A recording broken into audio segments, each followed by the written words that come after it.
गोविंद बोलो हरि गोपाल बोलो।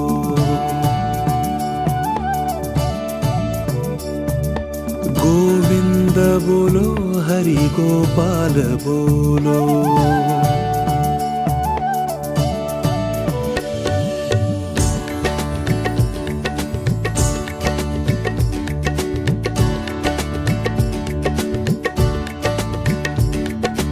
गोविंद बोलो हरि गोपाल बोलो।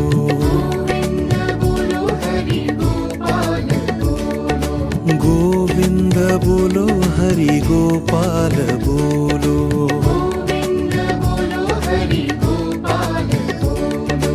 गोविंद बोलो हरि गोपाल बोलो।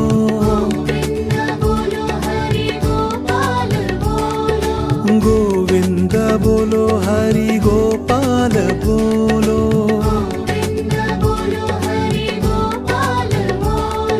राधा रमण हरि गोपाल बोलो।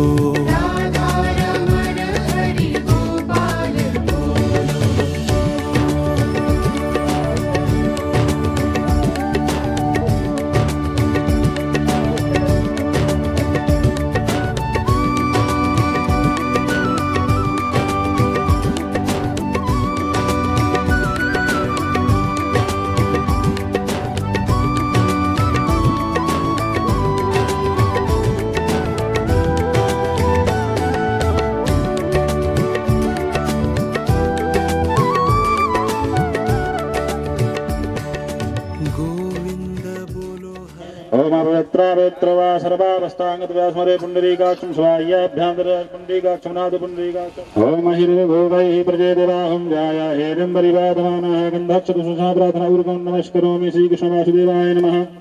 वरुणदेवताभ्यो नमः। प्राणवसुत्वाय नमः। सर्वोपचार क्षमा प्रार्थना पूर्वकं नमस्करोमि। ओम चंद्रमा मनसो राजचक्षुः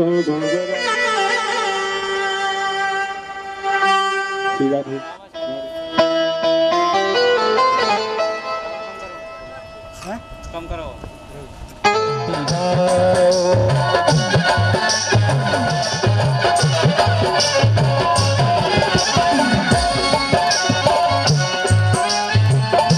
आरती गाओ प्यारे आपको मनाओ, आपको रिझाओ से बाके बिहारी तेरी आरती गाओ।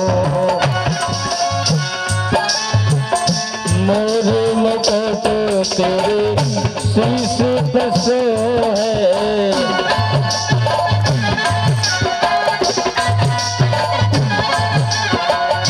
प्यारी बनसी मेरो मन मोहे।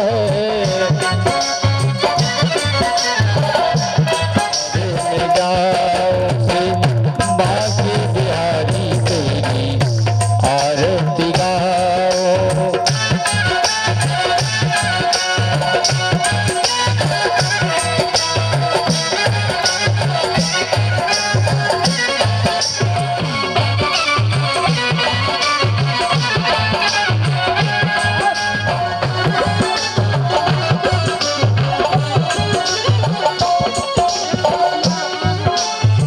चरणों से निकली है गंगा प्यारी, दुनिया तारी।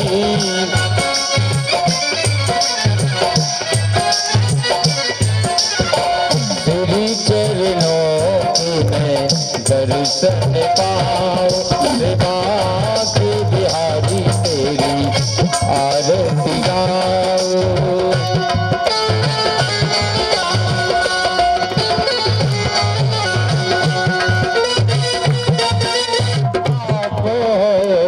सुख दुख जीवन साथिया को, सुख दुख जीवन साथिया को।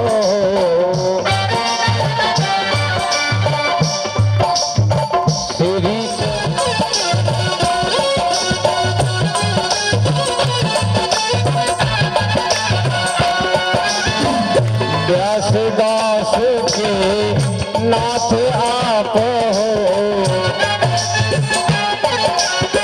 मेरे मोहन जीवन धन हो।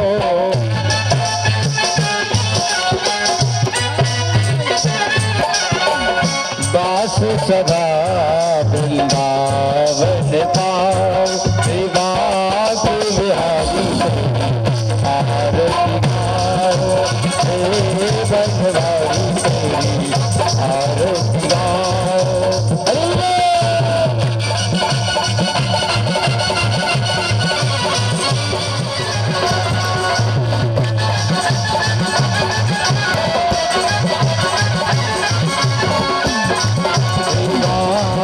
बिहारी तेरी आरती गाओ, तेरी आनंद भवानी भगवान माता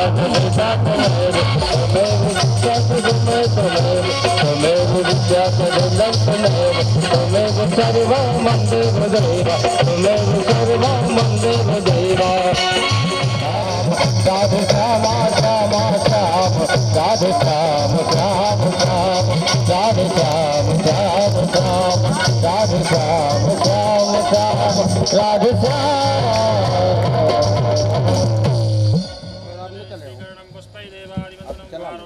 आदिवंदनमस्तो प्रक्षाल्य मंत्रपुष्पांजलि। ओम जगनेन जगन्मय जन्त देवास्तानि धर्माणि प्रथमान्यासन्नाते हनागं महिमान भजन्तः पूर्वे साध्याः सन्ति देवाः। हरिः ओम् एकदन्ता विद्महे वक्रतुण्डाय धीमहि तन्नो दन्ती प्रचोदयात्। हरिः ओम् कात्यायने च विद्महे कन्यकुमारी धीमहि तन्नो। भक्ति जनमानस निवासाय श्री रामचंद्राय,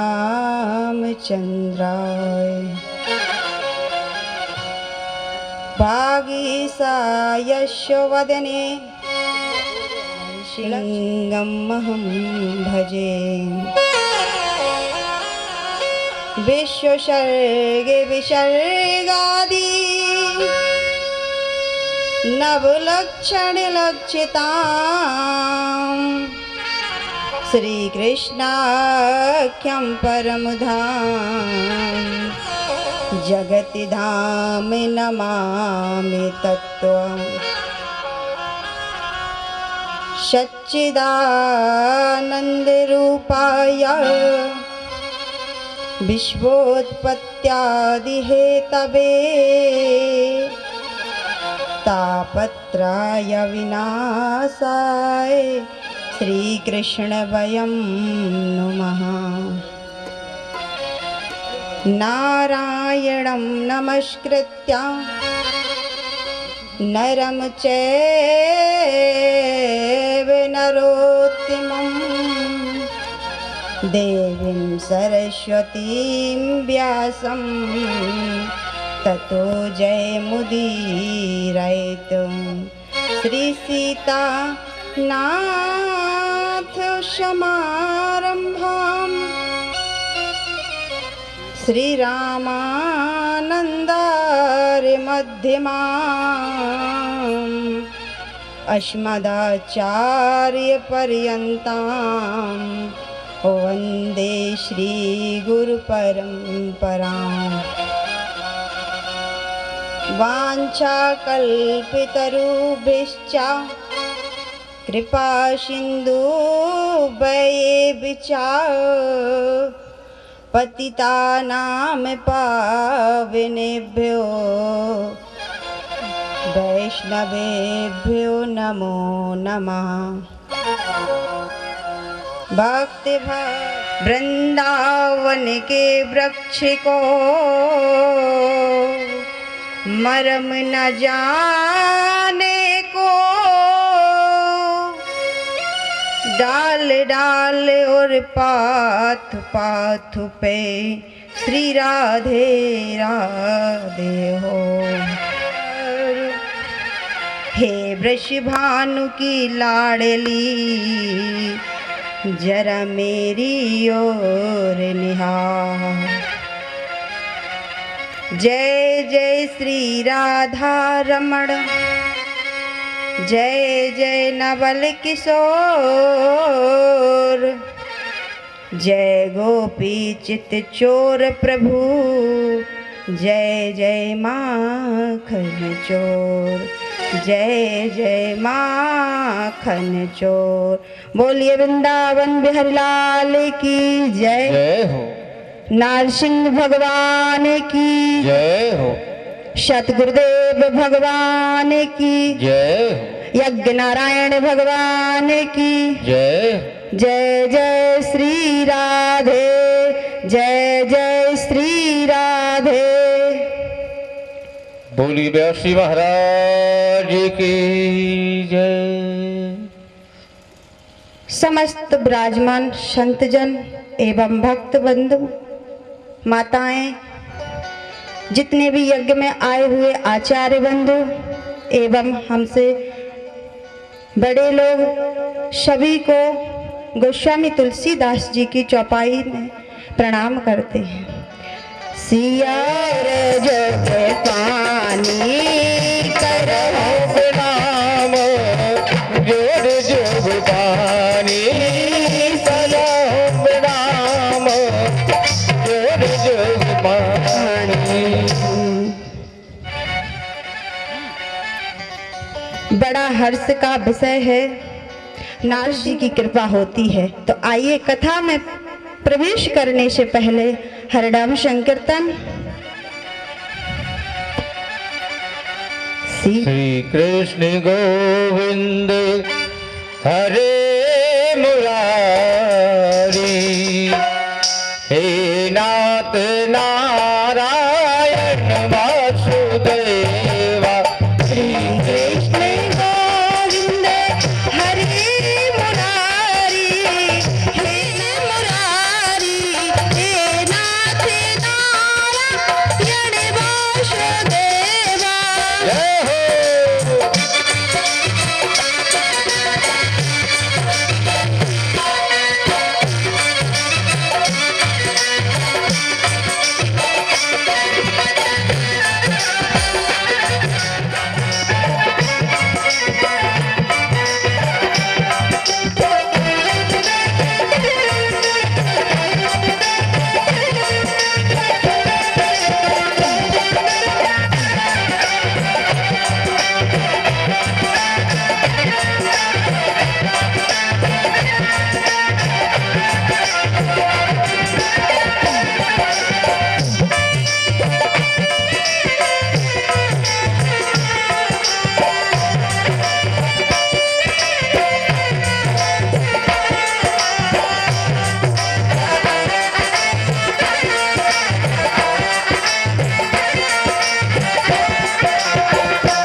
बंसी बजाते मन को लुभाते, मेरे कन्हैया तुम सामने हो, बंसी बजाते मन को लुभाते।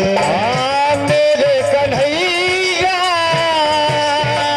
तुम सामने हो, बंसी बजाते मन को लुभाते। मेरे कन्हैया मन को लुभाते।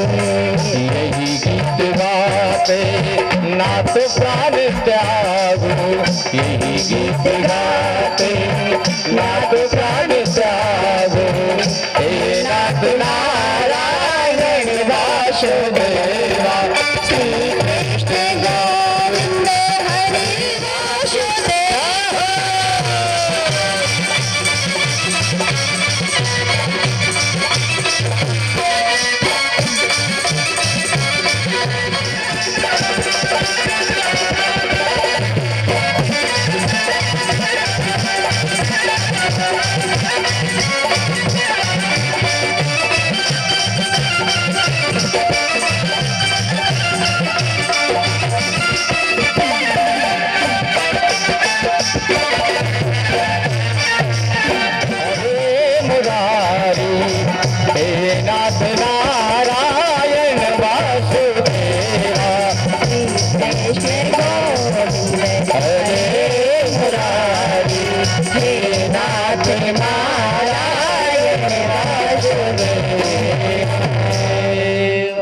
बोलिए वृंदावन बिहारी लाल की जय हो, नरसिंह भगवान की जय हो। सच्चिदानंद रूपाय विश्वोत्पत्त्यादि हेतवे तापत्रय विनाशाय श्री कृष्ण वयं नुमः, श्री कृष्ण वयं नुमः। जो सत चित्त आनंद से परिपूर्ण प्रभु पार ब्रह्म हैं, हम सब उनके चरणों में प्रणाम करते हैं। सत चित्त कौन है? जो पहले थे, अभी हैं और आगे भी रहेंगे। ऐसे प्रभु का क्या नाम है? श्री कृष्ण वयं नुमः। उन्हीं प्रभु का नाम श्री कृष्ण है। श्री कृष्ण प्रभु की ये मंगलमयी श्रीमद् भागवत, जिसे हम सब श्रवण कर रहे हैं। कल तो इंद्रदेव ने बड़ी कृपा की थी, इसलिए कथा हो नहीं पाई। इंद्र ने बड़ी कृपा की, कल कथा हो ही नहीं पाई। तो कल की कथा और आज की कथा दोनों ही सुना देते हैं। और यदि आज कृपा कर देंगे तो बस फिर चलो, पर कोई बात नहीं। प्रसन्न हो गए थे वो अपनी जल यात्रा से, इसलिए वर्षा कर दी थी उन्होंने। तो ये ठाकुर जी की मंगलमयी कथा है। इस कथा के श्रवण करने से, प्रभु के गुणगान श्रवण करने से जीव के सब संताप दूर हो जाते हैं। जैसे कि गंगा मैया में स्नान करने से व्यक्ति कोई भी हो, उसके शरीर का संताप दूर हो जाता है, इसी प्रकार श्रीमद् भागवत को श्रवण करने से मन पुष्ट हो जाता है, इंद्रियों पर विजय प्राप्त हो जाती है। तो किसी ने पूछा कि बार बार कथा क्यों श्रवण कराते हो? तो हमने कहा बार बार भोजन क्यों करते हो? बोले अरे वाह, भूख लगती है। तो जब भूख लगती है और भोजन करने से मन शरीर पुष्ट होता है, तो प्रभु की कथा श्रवण करने से मन पुष्ट होता है, आत्मा को शांति मिलती है। और जब कथा हम श्रवण करते हैं तो ऊपर जाते हैं। अब ऊपर जाने का मतलब कुछ और नहीं, और कुछ समझो। विकारों में परिवर्तन आता है, विचार सुधर जाते हैं, प्रभु की शरण में जाने का एक लक्ष्य बनता है। प्रभु की कथा यह सिखाती है।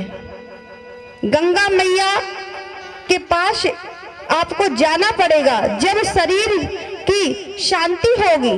और श्रीमद् भागवत महापुराण एक ऐसा दिव्य ग्रंथ है जो तुम जहां चाहो वहां आयोजन करा सकते हो। आप सभी जो यजमान बने हुए हैं बड़े भाग्यशाली हैं। प्रभु की कृपा आप पर बहुत हुई है। अच्छा, एक बात और बताइए, श्रीमद् भागवत 7 दिन में ही क्यों होती है? 8 दिन में क्यों नहीं होती है? 7 ही दिन में क्यों होती है? सप्ताह के दिन ही 7 हैं, इसलिए उन 7 बारों को सुधारने के लिए श्रीमद् भागवत महापुराण को श्रवण करना चाहिए। इसलिए यह साप्ताहिक भागवत होती है। कलयुग में प्रभु को पाना भगवान की कथा ही है। और हरिनाम संकीर्तन से ही प्रभु को पाया जा सकता है। कलयुग केवल नाम आधारा, सुमर सुमर नर उतरहु पारा। प्रभु की कृपा सिर्फ हरिनाम संकीर्तन से है, भगवान की कथा श्रवण से है। तो श्री सुखदेव जी महाराज ने राजा परीक्षित को यह कथा सुनाई। भागवत जी सद ग्रंथ है और भागवत जी को सद ग्रंथ मान करके प्रणाम करना चाहिए। कथा का नियम है कि फलहार करके रहें। यदि फलहार करके ना रह सके तो एक टाइम भोजन करें, सुबह फलहार करें, पहला नियम।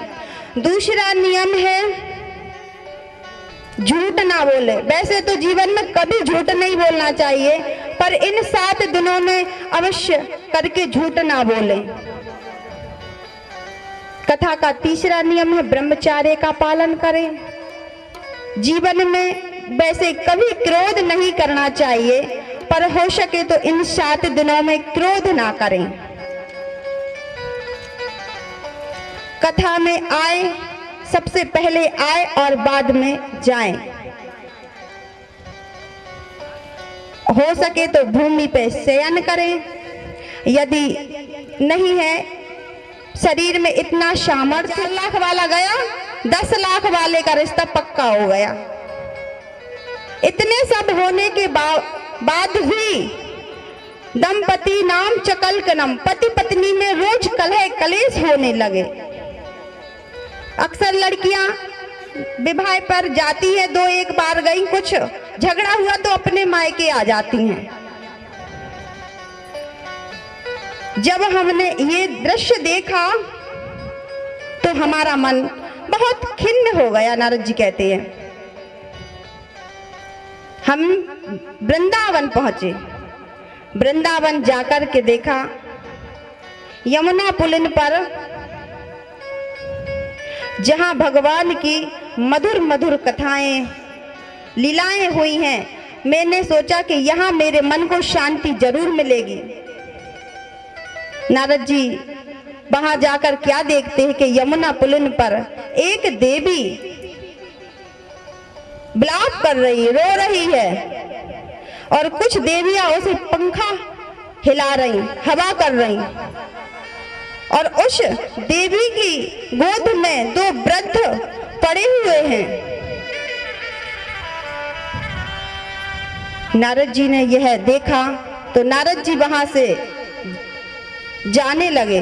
उन्होंने सोचा कि माताओं का समुदाय है, हम बाबा वैरागी वहां जाकर क्या करेंगे। जैसे ही नारद जी जाने लगे तो भक्ति माता कहती हैं कि ओह नारद जी महाराज, आप रुकिए, आपके दर्शन मात्र से जीव का कल्याण हो जाता है। आपने तो कयाधु नंदन प्रहलाद को प्रभु से मिला दिया, क्या आप मेरे बेटों को स्वस्थ नहीं करोगे। नारद जी महाराज ने पूछा कि देवी आप कौन हैं। तब माता भक्ति कहती हैं कि मेरा नाम भक्ति है और ये दोनों हैं, ये मेरे पुत्र हैं ज्ञान और वैराग्य। मैं कर्नाटक आदि में पली बड़ी हुई और कहीं कहीं खंडित होकर के मैं यहाँ श्रीधाम वृंदावन जैसे ही आई तो मेरे पुत्र ज्ञान और वैराग्य वृद्ध अवस्था को प्राप्त हो गए और मैं युवती हो गई। नारद जी आप कोई उपाय कीजिए जिससे मेरे पुत्रों को स्वस्थ किया जाए। नारद जी ने गीता पाठ मुहुर मुहुर कई बार गीता का पाठ किया। थोड़ी सी चेतना आती और फिर लेट जाते। नारद जी बहुत परेशान हो गए। आकाशवाणी हुई, नारद जी सत्कर्म करो। नारद जी ने कहा ये जब से मैं गीता का पाठ सुना रहा था ये क्या सत्कर्म नहीं है। आकाशवाणी कहती है कोई संत आपको बताएगा। नारद जी कहते हैं कि मैंने बड़े बड़े संतों से पूछा कि सत्कर्म किसे कहते हैं। यदि हम और आपके बीच में कोई माना हुआ व्यक्ति आ जाए और कोई प्रश्न रख दे तो हम तो वैसे ही चुप हो जाएंगे। तो नारद जी कोई छोटे मोटे संत तो है नहीं, देव ऋषि नारद हैं, ब्रह्मा जी के पुत्र हैं। नारद जी ने कहा सत्कर्म किसे कहते हैं। तो कुछ संतों ने तो मौन व्रत धारण कर लिया कि अभी निकलो, मौन व्रत टूटेगा जब बात करेंगे, और कुछ संत दाएं बाएं हो गए। नारद जी कहते हैं मैंने बहुत खोज की कि सत्कर्म किसे कहते हैं, पर प्रभु आपने मेरे दुख का कारण पूछा है हे मुनिवर, तो आप मुझे बताइए कि सत्कर्म किसे कहते हैं। सनत कुमार कहते हैं कि नारद जी आप चिंता मत कीजिए, सत्कर्म श्रीमद् भागवत को कहते हैं। सप्ताह श्रीमद् भागवत को श्रवण कराइए, ज्ञान और वैराग्य को वो स्वस्थ हो जाएंगे। जैसे ही नारद जी ने गंगा के तट पर हरिद्वार में कथा का भव्य आयोजन रखा, सब संतों में, सब भक्तों में इस बात का पता चल गया। सभी संत वहां पहुंचे। ऊपर वाले थोड़े भाग नहीं सकती तो बोले तुझे कहाँ आर्मी में भर्ती होना है, कहाँ जाना है भाग के। बोले यदि घर में अकस्मात आग लग गई तो सब तो भाग के खड़े हो जाएंगे, मैं ही रह जाऊंगी। पड़ोसन कहती है कि आग क्यों लगेगी। तो बोली तू गारंटी ले कि आग नहीं लगेगी। पड़ोसन बोली कहीं ऐसा ना हो कि गारंटी जीतने के चक्कर में यही आग लगा दे। पड़ोसन ने कहा एक काम करो, ये उल्टा बुरा भला सोचना बंद करो और फल को पालो, तुम्हारे यहाँ पुत्र हो जाएगा। और एक काम करना, काम करने की दिक्कत हो रही, तू अपनी नदन को बुला लेना। धुंधली कहती मेरी नदन महान चोटी है, 2-4 महीने में तो मेरा पूरा घर ही साफ कर जाएगी। पड़ोसन कहती है कि तेरे दिमाग में उल्टी उल्टी बातें आ रही, तुझे जो समझ में आए सो कर, मैं तो चली। पड़ोसन वहां से चली गई। थोड़ी देर बाद उसकी बहन आ गई और बहन पर भगवान की बड़ी कृपा। 2 बच्चे छोड़कर आई थी घर पर, और एक उंगली पकड़ के चल रहा है, और एक गोद में है, और एक कोख में है। धुंधली ने बहन को देखा और कहा वाह बहन आप सही टाइम पे आई हो, मेरे पतिदेव ये फल लेके आए हैं और कह रहे हैं कि पुत्र हो जाएगा। अब मुझे ये बात बताओ क्या फल खाने से बेटा होता है। बहन बोली कि फल खाने से बेटा तो नहीं होगा, कहीं तेरे पति ने तेरे ऊपर कोई टोटका तो नहीं कराया है। तो अक्सर आजकल भी लोगों को इस चीज पर विश्वास होता है कि कोई कुछ जादू तो नहीं कर रहा, कि जादू तो नहीं कर रहा। उसने सोचा, कह दिया उसने कि तेरा पति तेरे ऊपर कोई टोटका करा रहा है, बाबा के चक्कर में मत पड़ और ये फल मत खा। और यदि तुझे इतना ही सत्य लगता है तो गाय को खिला दो। गाय भी तो कई वर्षों से ऐसी ही पड़ी है, उसके यहाँ भी कोई बछड़ा बछड़ी नहीं हो रहा। बहन यही चाहती थी कि उसके यहाँ कोई संतान ना हो, क्योंकि बहन चाहती थी कि इसका धन हम ले लेंगे और हमारा एक आध बच्चा यहाँ सेट हो जाएगा। फल गाय को खिला दिया और इसने कहा कि फल तो गाय को खिला दिया, अब पर मेरे पुत्र बोले मैं तुझे पुत्र दूंगी जो मेरी कोख में है और तुम मेरे साथ चलो। पतिदेव को बता देना कि मैं गर्भ से हूँ। बोले ठीक है। पतिदेव आत्मदेव जी बड़े भोले भाले सीधे सच्चे ब्राह्मण थे, उनको कह दिया कि हमारे गर्भ है और बहन के साथ चली गई। कालांतर में उसके यहाँ जो पुत्र हुआ उसने धुंधली को दे दिया। धुंधली पुत्र को लेकर के अपने घर आई। ब्राह्मण बड़े खुश हुए, प्रसन्न हुए और कहने लगे कि देखो प्रभु की कृपा जब होती है कि धुंधकारी के जन्म उत्सव 1 ही 2 दिन चला, गांव पड़ोस के लोग देखने आए कि तभी गौ माता ने भी एक पुत्र दिया। मानव जैसा ही था, सिर्फ उनके कान गाय माता के जैसे थे।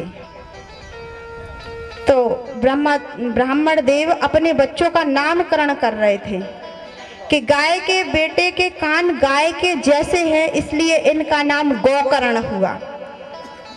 अपने बेटे का नाम सोच ही रहे थे कि धुंधली आ गई। बोली, मैंने 9 महीना पेट में रखा है, मैंने कष्ट भोगे हैं, मैं अपने पुत्र का नाम स्वयं रखूंगी। मेरा नाम धुंधली, मेरे पुत्र का नाम धुंधकारी होगा। ब्राह्मण देव ने कहा, जैसी मर्जी तुम्हारी। नाम रख लिया। दोनों ही बालक बड़े हुए। विख्याति तो दोनों ही ने पाई, एक विख्यात हुआ, एक कुख्यात हुआ। गौकर्ण पंडितो ज्ञानी धुंधकारीश्च महाखला। गौकर्ण पंडित ज्ञानी हुए, धुंधकारी महाखल हुआ। जब वो थोड़ा चलने लगा तो पड़ोसी के बच्चों के घर जाता और बच्चों को चेटी लेकर 2-3-4 थप्पड़ जमा कर आता। थोड़ा और बड़ा हुआ, कोई व्यक्ति यदि उससे ये पूछे कि दूसरे गांव जाने का रास्ता कहाँ है, तो उल्टा कुआं में जाने का रास्ता बता दे। अंधे बाबा लोग पूछे तो उन्हें भी रास्ता भटका दे। उसने छोटे छोटे बच्चों को पकड़ के कुआं में डाल दिया। ऐसे काम करने लगा वो। और गौकर्ण जी महाराज बड़े विद्वान हुए। एक दिन उसने माता जी से कहा कि माता जी कितना धन रखे हो वो सब मुझे दे दो। और आत्मादेव जी को भी परेशान करने लगा। आत्मादेव एक दिन दुखी होकर के बैठे।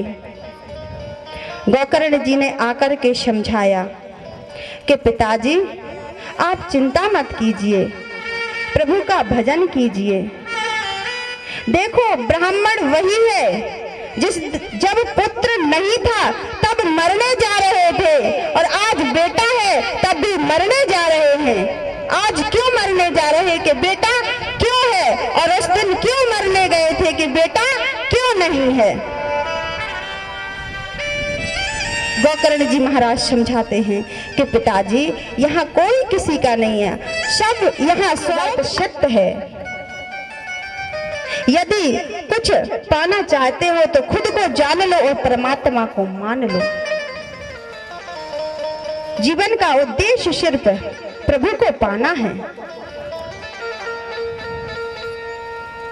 गौकर्ण जी आत्मादेव जी को समझाते हैं और ब्राह्मण वन में चले जाते हैं, प्रभु के नाम में डूब जाते हैं। जैसे ही पिताजी घर छोड़कर गए, धुंधकारी ने माताजी से कहा कि जितना धन छुपा रखा है वो सब दे दो मुझे। माता ने कहा सब बर्बाद कर दिया बेटा, अब कुछ नहीं रहा। धुंधकारी कहता है कि पिताजी आप कोई धन सौंप के गए होंगे, यदि तुमने मुझे धन नहीं दिया तो मैं तुम्हें जलती हुई लकड़ी से मारूंगा। धुंधली इतनी घबरा गई कि अर्धरात्रि में आधी रात को जाकर के कुआं में कूद गई। धुंधली का प्राणांत हो गया। इधर गौकर्ण जी ने सोचा कि धीरे धीरे सब निकल गए, अब मेरा ही नंबर है। तो गौकर्ण जी कहते हैं कि हम तीर्थ यात्रा को जा रहे हैं। गौकर्ण जी भी वहां से चले गए। अब धुंधकारी अकेला पड़ गया। अब उसके ऊपर कोई नहीं, परम स्वतंत्र ना सिर पर कोई, अब उसके ऊपर कोई नहीं था। उसको किसी का डर भय सब त्याग दिया था। जाकर के वैश्यालय से, बाजार से 5 गड़िकाओं को लेकर के घर में आया। आए दिन राजा की चोरियां किया करता था, पूरे क्षेत्र में डाका डालता था, धन इकट्ठा करता था, वैश्याओं को देता था। एक दिन इतना धन कमा के लाया कि वैश्याएं उस धन को देखकर बौखला सी गई। और राजा की चोरी की तो बहुत धन आया। उन्होंने सोचा ये रोज चोरी करके लाता है और आज तो ये राजा के यहाँ से धन चुरा करके लाया है, कभी ना कभी ये पकड़ा जाएगा और हमारा नाम लेगा, तो हमें भी राजा के दंड मिलेगा। तो उन्होंने उसको रस्सियों से बांध करके और खाट जो चारपाई होती है उसमें बांध दिया और उसको मारने लगी। जैसे ही वो चिल्लाने लगा तो एक गई चूल्हे से जलते हुए अंगारे भर करके ले आई और उसके मुंह में भर दिया और उसको मारकर वहीं दफना दिया, गड़ा दिया घर में ही। किसी ने पूछा कि कहाँ गया, तो कहने लगी हमारा पति कहीं गए हैं, कुछ दिन में आ जाएंगे। ऐसा कहकर वो भी वहां से चली गई। इधर गोकर्ण जी को पता चला कि धुंधकारी नहीं रहे, तो उन्होंने गया जी में श्राद्ध किया।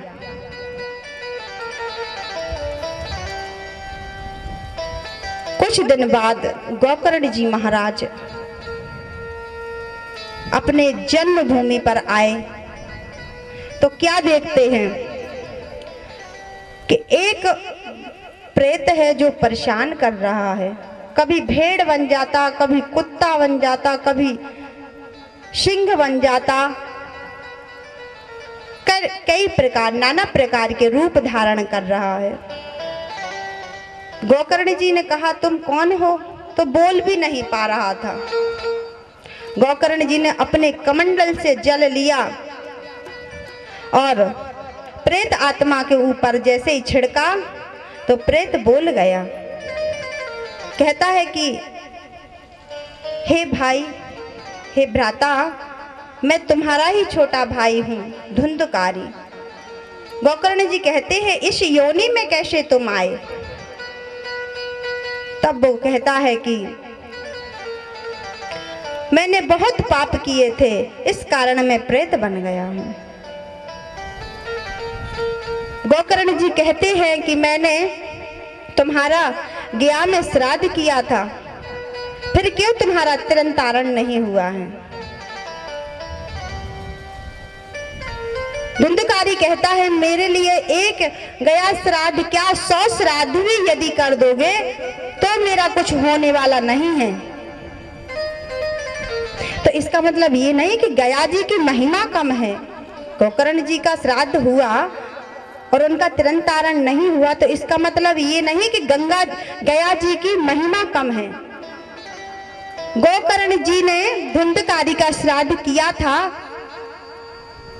आत्मदेव ब्राह्मण के गोत्र से। वहां श्राद्ध गोत्र से होता है और धुंधकारी किसका बेटा था? धुंधली की बहन का, तो उसका गोत्र तो पता ही नहीं है ना, इसलिए उसका तिरंतारण नहीं हुआ था। गोकर्ण जी कहते हैं अभी आप जाओ, सुबह हम आपके बारे में कुछ सोचेंगे। गोकर्ण जी ने सूर्य नारायण को अर्घ्य दिया। सूर्य नारायण संसार के साक्षात देव हैं और उन्होंने कहा कि हे प्रभु, मेरे भाई की निवृत्ति के लिए कोई उपाय बताइए। गोकर्ण जी को सूर्यदेव ने आकाशवाणी की कि श्रीमद् भागवत सप्ताह सुनाई। तो गोकर्ण जी कहते हैं और क्यों सुनाए, मैं खुद ही गा लेता हूँ कथा को।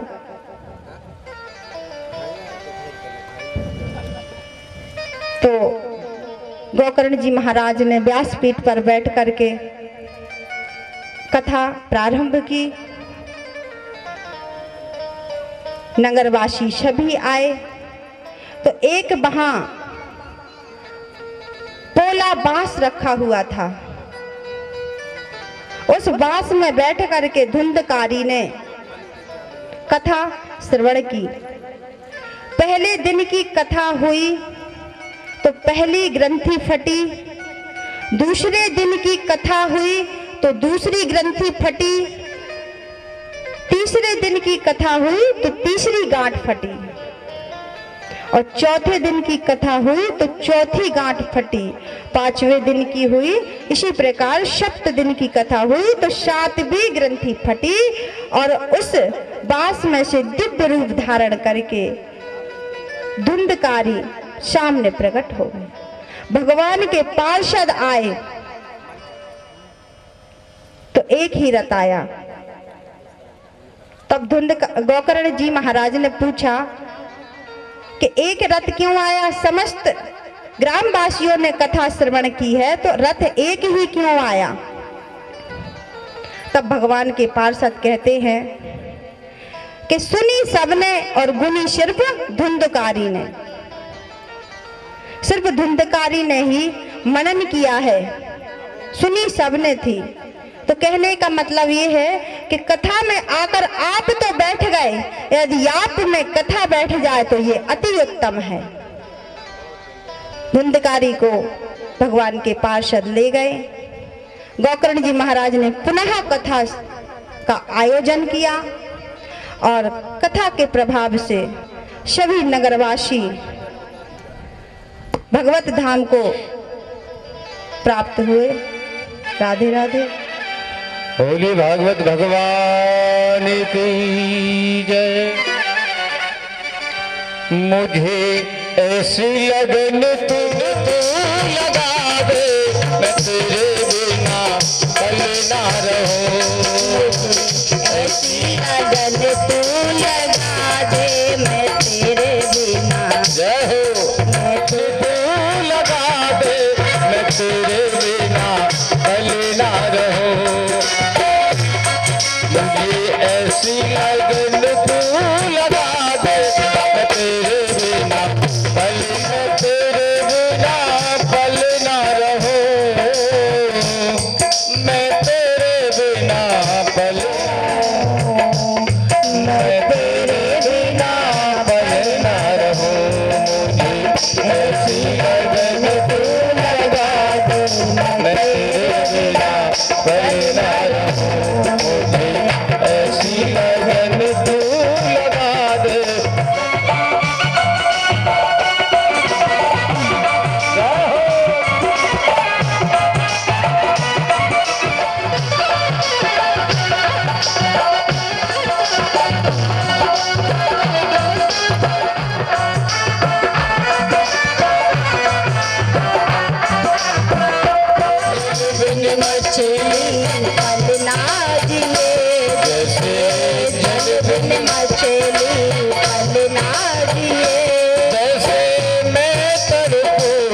घड़ी तेरे लिए जैसे मैं तड़पूं घड़ी में, दिल को चुराया मैंने कुछ ना कहा। तूने दिल को चुराया मैंने कुछ ना कहा। तूने दिल को चुराया मैंने कुछ ना कहा। तूने दिल को चुराया मैंने कुछ ना कहा। तूने बड़ा तड़पाया मैंने कुछ ना कहा। तूने बड़ा तड़पाया मैंने कुछ ना कहा। तूने बड़ा तड़पाया मैंने कुछ ना कहा।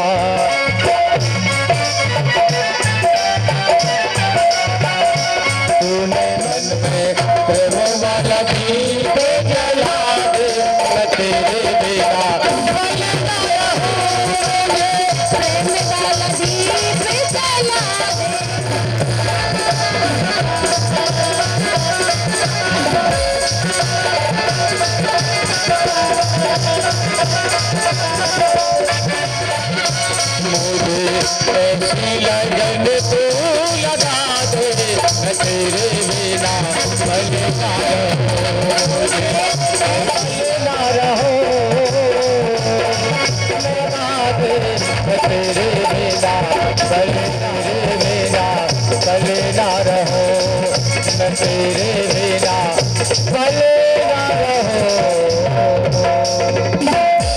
बोलिए वृंदावन बिहारी लाल।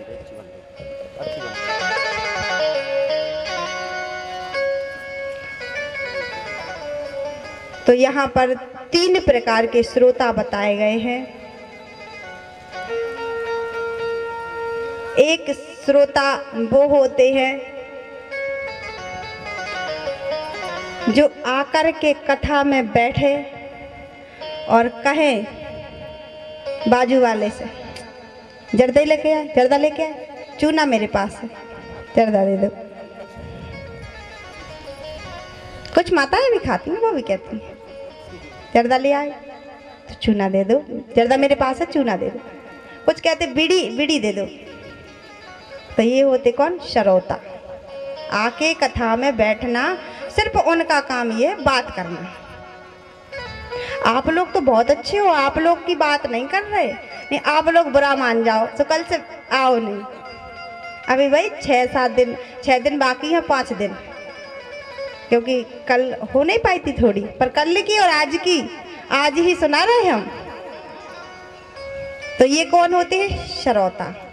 और कुछ बड़ी बड़ी कथाओं में देखो, जो बड़े बड़े भव्य आयोजन होते हैं, चप्पल पहन के नहीं आते और चप्पल पहन के जाते हैं। कुछ ऐसे भी होते हैं और कुछ तो ऐसे होते हैं कि चप्पल को आगे रख लेते हैं, पीछे बैठ जाती या चप्पल पे ही बैठ जाते हैं। तो वो भी एक श्रोता होते हैं। तो ये होते हैं श्रोता। और कुछ श्रोता ऐसे होते हैं कि आकर के कथा में नींद आती है उन्हें। जैसे नींद आएगी तो सो जाएंगे। अच्छा, एक कोई पंडित जी कथा कर रहे थे, तो उनका जो मुख्य यजमान था वो सो जाया करता था। पंडित जी ने कहा कि ये सुनेगा नहीं तो इसको पल्ले नहीं पड़ेगी, और कथा पता नहीं रहेगी तो ये दक्षिणा कम देगा।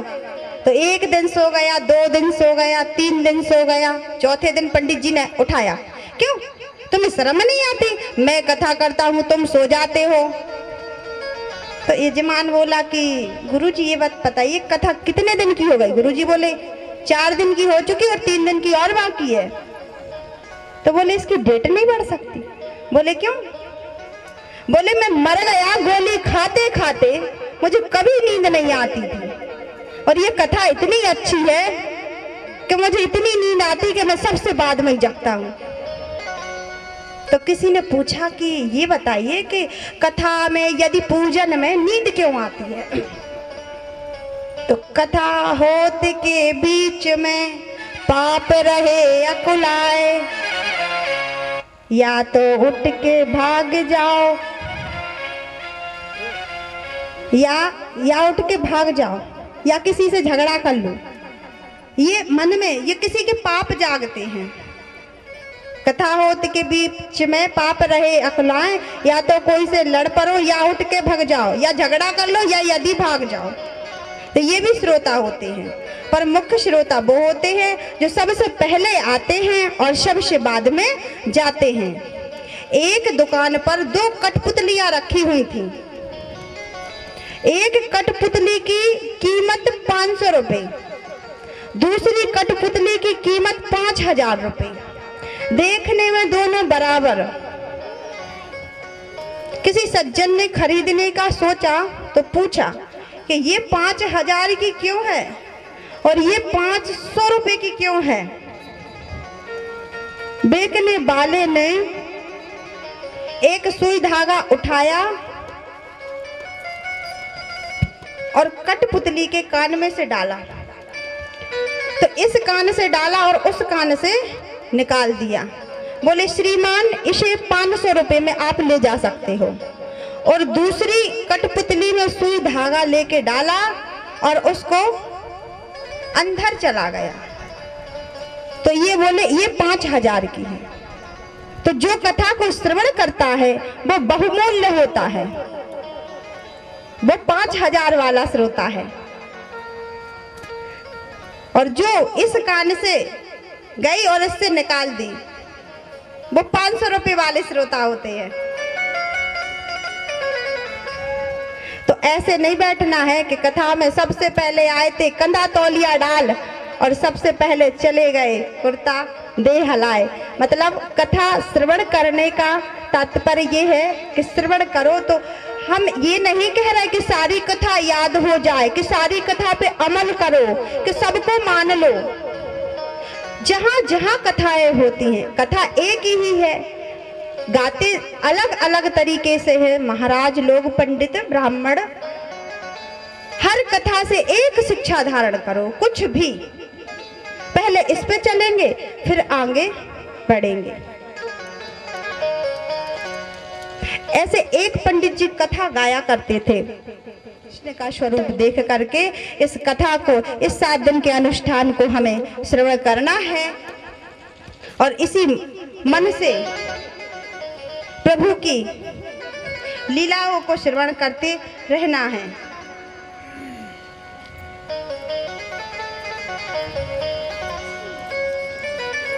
श्री सूत जी कहते हैं कि हे ऋषियों, ए भागवत श्री वेद व्यास जी महाराज ने इसको प्रकट किया है। 7 दिन की सुनने की परंपरा श्री नारद जी महाराज ने चलाई है। सबसे पहले श्री नारद जी महाराज ने सनत कुमारों के मुखारबिंद से कथा श्रवण की है, पर ये कथा किसने रची, इसके बारे में भी हमें जानना जरूरी है। श्री वेद व्यास जी महाराज ने 17 पुराण लिखने के बाद महाभारत भी रच दिया, फिर भी उनके मन को शांति नहीं मिली। व्यास जी महाराज खिन्न चित्त बैठे थे। तब श्री नारद जी महाराज का आगमन हुआ। नारद जी महाराज जैसे ही व्यास जी के पास पहुंचे तो व्यास जी से नारद जी महाराज ने कहा कि प्रभु, आप इतने उदास क्यों हो। व्यास जी महाराज कहते हैं कि नारद जी महाराज, मैंने 17 पुराण, 5 रत्न महाभारत को भी रच दिया है, फिर भी मेरे मन में शांति नहीं है। नारद जी कहते हैं कि एक निवेदन करूं। पूर्व जन्म में मैं दासी पुत्र था। जीने का सहारा तेरा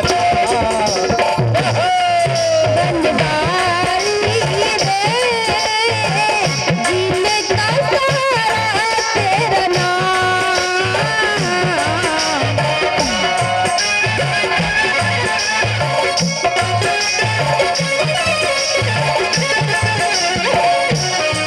बनवारी रे, बनवारी रे, जीने का सहारा तेरा नाम रे। बनवारी रे, जीने का सहारा तेरा नाम। ओ मुझको दुनिया वालों से क्या काम रे।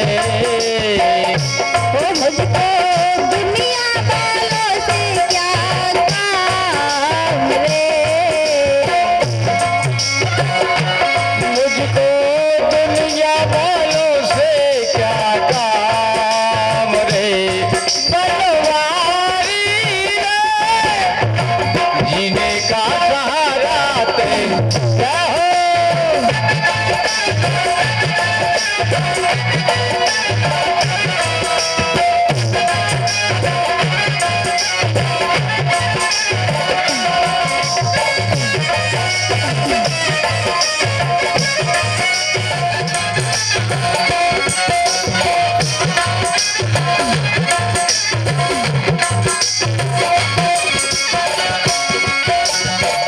और देखिए हमारे जो परम पूज्य गुरुदेव हैं कटारी जी, उनकी ओर से इसी भजन पर खुश होकर 51 रुपए की राशि प्राप्त हुई है।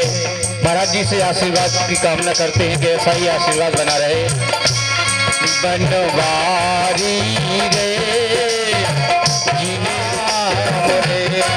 बनवारी रे, जीने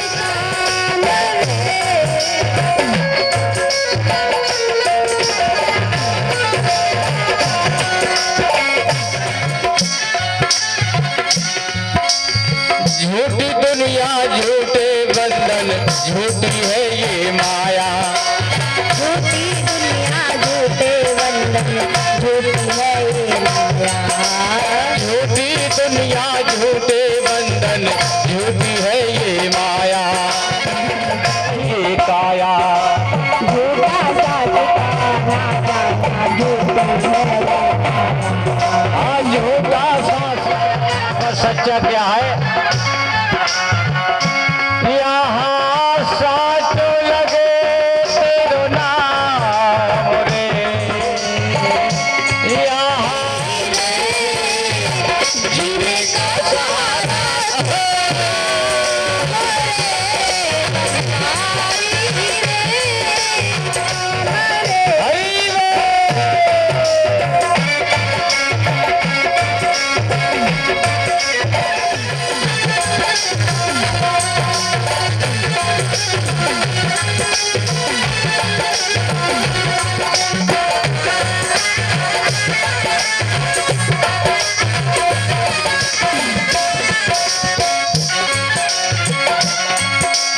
रंग में तेरे रंग गई गिरधर, छोड़ दिया जग सारा। रंग में तेरे रंग गए गिरधर, छोड़ दिया जग सारा। रंग में तेरे रंग गई गिरधर, छोड़ दिया जग सारा। जाकर के उसने ब्रह्म शस्त्र का प्रयोग कर दिया। कहने लगा यदि पांडवों के वंश को निर्वंश नहीं किया तो मैं भी द्रोणाचार्य नंदन नहीं। और उसने वहां से ब्रह्म शस्त्र छोड़ दिया। इधर कुंती माता भी प्रभु की स्तुति कर रही हैं, पर जैसे ही ब्रह्म शस्त्र आया तो उत्तरा घबरा गई और प्रभु के चरणों में गिर पड़ी। पाहि माम योग योग जगतपति, हे केशव मेरी रक्षा कीजिए, मैं मर जाऊं मुझे कोई गम नहीं, मेरे गर्भ में जो शिशु पल रहा है मेरे गर्भात शिशु की रक्षा कीजिए। ठाकुर जी ने विलंब नहीं किया और तुरंत सूक्ष्म रूप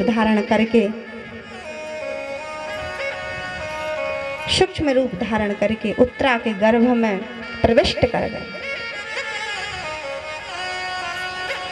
ये बात सत्य है कि प्रभु ने माता यशोदा के गर्भ में नहीं गए, पर भगवान उत्तरा के गर्भ में प्रविष्ट कर गए। तुरंत परिचित की रक्षा की। ब्रह्मशस्त्र शांत हो गया।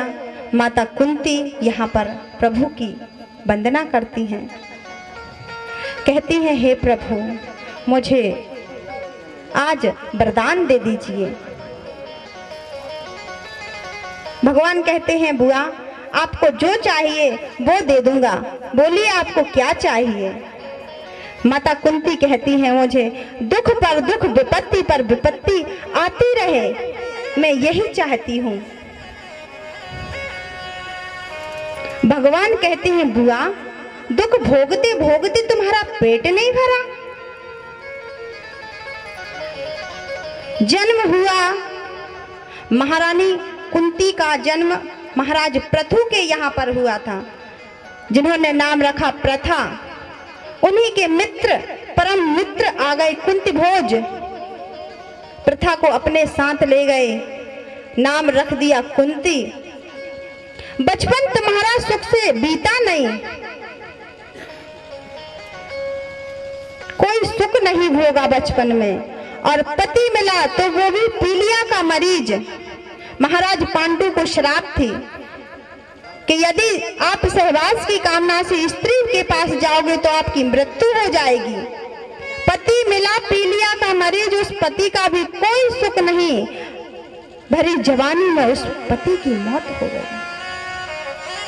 तुम्हारे पुत्रों को लाक्षा भवन में जलाने का षड्यंत्र किया गया, भरी सभा में तुम्हारी पुत्र वधु को निर्वस्त करने की षड्यंत्र रचाई गई, फिर भी तुम कहती हो कि दुख चाहिए। माता कुंती कहती हैं कि सुख के माथे सिल परे,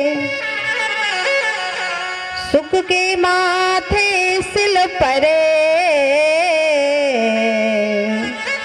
जो है हरि हृदय से जाए, बलिहारी वा दुख की जो पल पल नाम जपाए।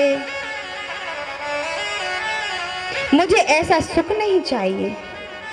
जब भगवान श्री राम के पास हनुमान जी महाराज गए सीता माता का पता लगाकर, तब भगवान कहते हैं कि ये बताइए सीता को कोई कष्ट तो नहीं है, कोई विपत्ति तो नहीं है। तो हनुमान जी कहते हैं कि कहे हनुमंत विपत प्रभु सोई, जब तप भजन न सुमरन होई। जब भजन नहीं होता है आपका तभी कष्ट होता है, बाकी माता को कोई कष्ट नहीं है। तो ऐसा सुख, ऐसे वैभव को लेकर के क्या करें जिसमें हरि का नाम बिछड़ जाए, प्रभु की याद ना बनी रहे। और ऐसे सुख को हम परम सुख समझते हैं जिसमें गोविंद की याद बनी रहे। हो दुनिया का सहारा हो मिले ना मिले, प्रार्थना है भगवान से कही नाथ दुनिया का सहारा हो मिले ना मिले, बस तेरा सहारा काफी है, एक तेरा सहारा काफी है, एक तेरा सहारा काफी है।